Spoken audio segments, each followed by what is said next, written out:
Okay guys, this is Rusty DT's PC setup.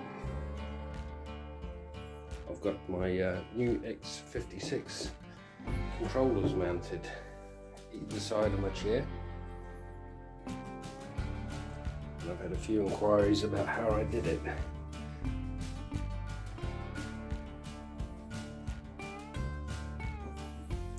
Right, so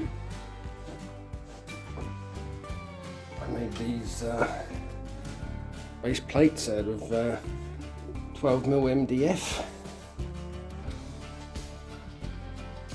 and underneath with I made some wooden sliders, just 10 by 10 pine glued to some 12 by 25 pine, and these just slide in.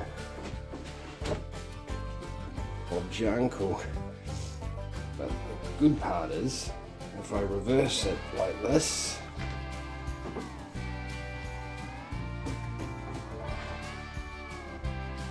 slides away into my desk for storage, nice and easy. And on the other side, and again, MDF backplate.